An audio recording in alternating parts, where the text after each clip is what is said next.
Good morning to all my friends and family, and welcome to Monday morning. Welcome to Jim's 5 a.m. club, and I'm still here, still delivering this wonderful service, a service which came out of the COVID-19 lockdowns back in May. So an opportunity that I picked up and ran with, and I guess in years to come we'll be able to look back and relive the challenges and the thought processes which were occurring back in 2020 when times were challenging for most, but we'll live, learn and pass it on. Anyway, today I want to take you through a book summary, a wonderful book summary. Have never heard of this book before, but it's entitled Theory U, with the letter U, not Y-O-U, and it's by an author known as Otto Scharmer, and it's all about leadership and how to get the best out of your teams and how to lead groups, organisations, and I guess you could also put it down to how you can best lead yourself, because at the end of the day we're all part of a whole. And this is where Otto talks about his theory on leadership and says that leadership is about being better able to listen to the whole rather than anyone else can. So it's all about your ability to listen, to tap into the needs and to do something about it. And he kicks off with something very, very interesting. I really love what he talks about. He says that there are three global revolutionary shifts that are occurring across the globe at this one particular time. And the first one is that there is a move in terms of economic policies to support both capitalism and privatisation. And we've seen that happening in Australia from back in the 90s, back in the Keating-Hawke era, how privatisation has taken off. The second thing that the author brings to our attention and says it it's a key determinant, a key catalyst to how the world is transforming before our very eyes, and that is international relations are becoming more complex due to the increase in power of places like the United Nations and the World Bank.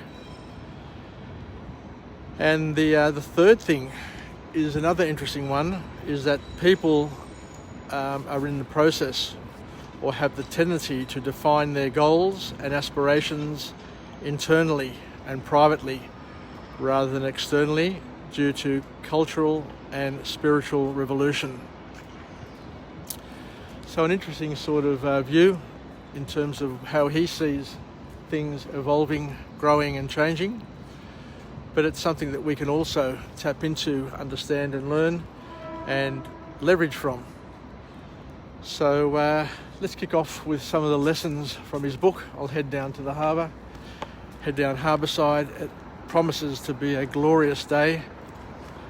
Monday, the first day of the business week, and the second day of our week. Of course, Sunday, of course, is always the first day of the week. And for many reasons, for many spiritual and religious reasons, most of us understand why, but you'll be surprised, there are many who don't. So the first point, the first key lesson to come out of this book is the author has a call to action and a plead for us to learn from our future as opposed to trying to learn from our past.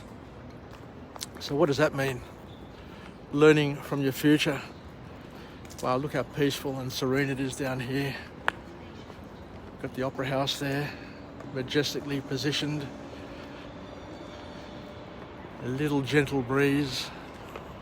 The Harbour Bridge just emerging from the top there. So let's just go up here in front of the Museum of Contemporary Art. So getting back on point, so the author highlights the fact, and it's interesting, it's a beautiful way of looking at the world, that we are made up of two, not one, but two selves. One self is the past and the other one is the future self. And according to this writer, he encourages us to invite the future self into our life and to put the past self away to sleep and away to bed, not to eliminate it completely, but to spend less time with your past self. Because he says that it's important to stop learning from the past, because learning from the past, we're reproducing old behaviours to deal with the new challenges. And the important thing is for us to seek leverage from the possibility which only resides in our future. Quite poetic and profound, to say the least. You can see the first light just starting to appear here in the city. There is no breeze. As you can see, the flags on the AMP building are limp. Not even Viagra can help them. So we'll see what sort of day it is. I reckon that this initial light cloud cover will burn off and we're going to have a brilliant, bright day. Anyway, let's refocus on the book summary. So the author then talks about the importance of learning how to tap into the blind spot in order to access our true creative potential. Blind spot? What does he mean by blind spot? So he has a theory called the U theory, and hence the book's called the U theory. And he says that the U, so the capital letter U, is a metaphor that we can use to help us understand and solve the challenges that we face. So he talks about initially going down the U, then when you're at the bottom of the U, to tap into the blind spot at the bottom, and then as you're going back up the U, implementing your ideas. So what does it all mean? What does it all mean? How can we make sense of this? So going down the U, from what he suggests, is all about gathering information and being open to all other alternate views and alternate pieces of information, and to be a listener, an intent listener, without imposing your view or judging the views of people around you. So when you're going down the U, you're accessing information, you're accessing data, you're learning, you're assessing and building together your business case. And he says that once you get down to the bottom, after you've gathered all the information you can, then the next key exercise to do is to tap into the blind spot, which is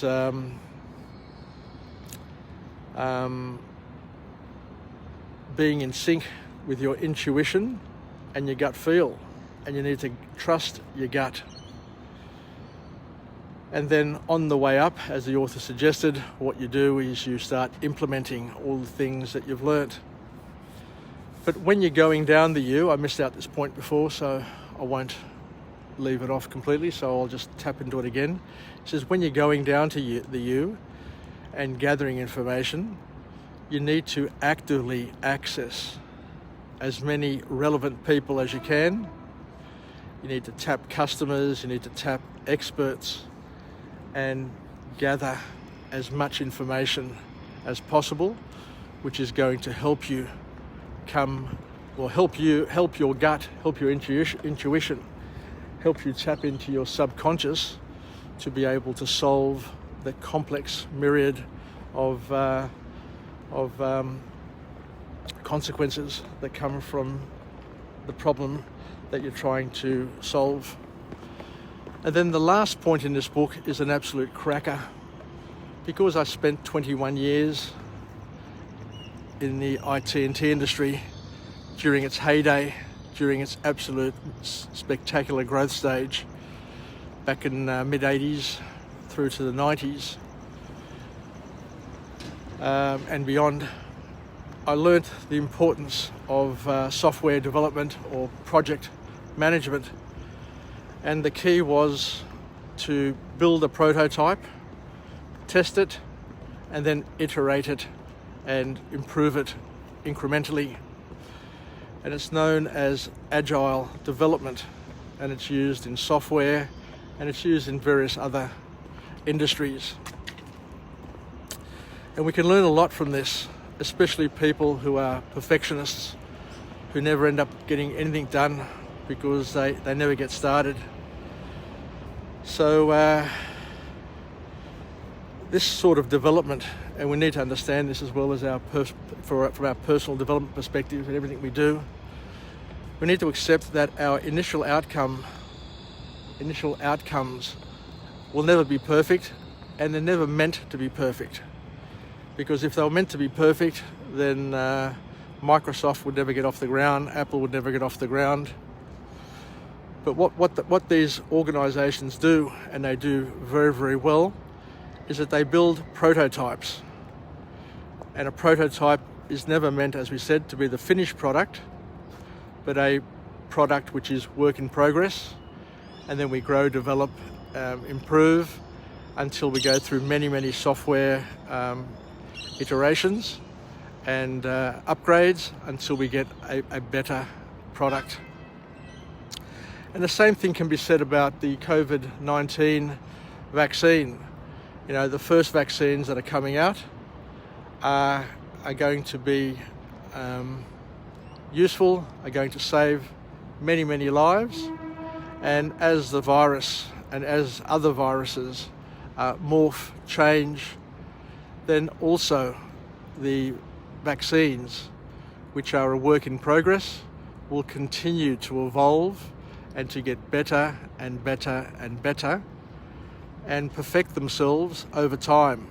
But you need a starting point. And thank God we have a starting point in 2021. And come March, hopefully vaccinations will kick off and things will steadily improve. So the importance of having prototypes is that you learn from gathering feedback, and by learning from feedback, you adjust and grow. So it's all about continual iteration and applying incremental improvements, which, like compound interest, snowball, and the product gets better and better. And before you know it, you look back and you say to yourself, and you wonder, you know, how did we develop such a fantastic product? How did we solve such a complex problem? But it's all done by having a person standing on another person's shoulders, and so forth, to be able to get to the point where you can't recognize the final product from the first product. Just like cars, for example, you know, like the Porsches, the Ferraris, the McLarens of today, you couldn't never have imagined them if you look back, you know, 50 years or 60 years. So the important thing to understand is that we mustn't fear failure or unnecessary perfectionism. And we need to let go of perfectionism, because perfectionism, isn't part of our normal lives, but perfectionism is something that we strive to through continual and never-ending improvement.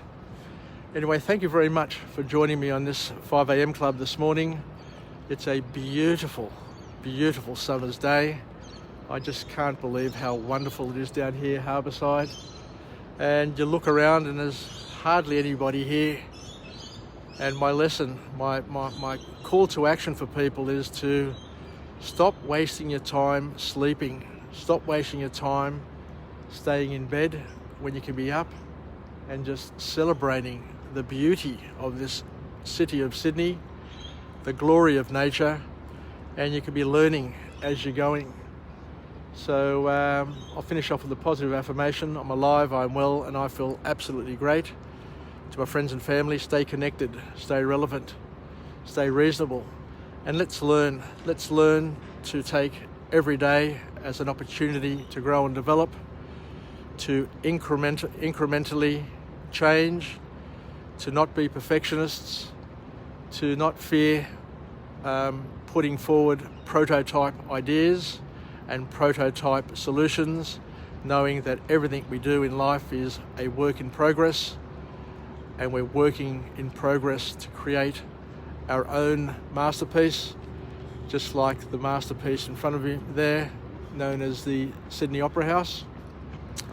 And to let's learn. G'day, how you going, Justin? Happy Monday, mate. And let's learn to make the most of what we have, and to take some lessons from this wonderful book called Theory U, letter U as opposed to Y-O-U, by Otto Scharmer, and to build some skills and to take advantage of the future which is going to present itself and unfold over the rest of our lives. So thank you very much for joining me on Jim's 5am Club, and I look forward to joining you again tomorrow, God bless and God willing, and wishing all the best to everybody who are going through challenges today.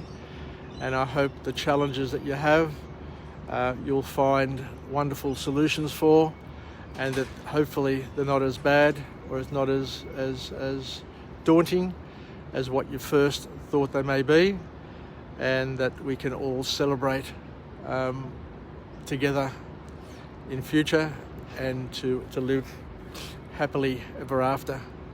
Take care, yasas, filaki from Jim's 5am Club. Until we meet again, have a great Monday and a great start to the business week, and enjoy each other's company, and live, learn, and pass it on. Bye for now.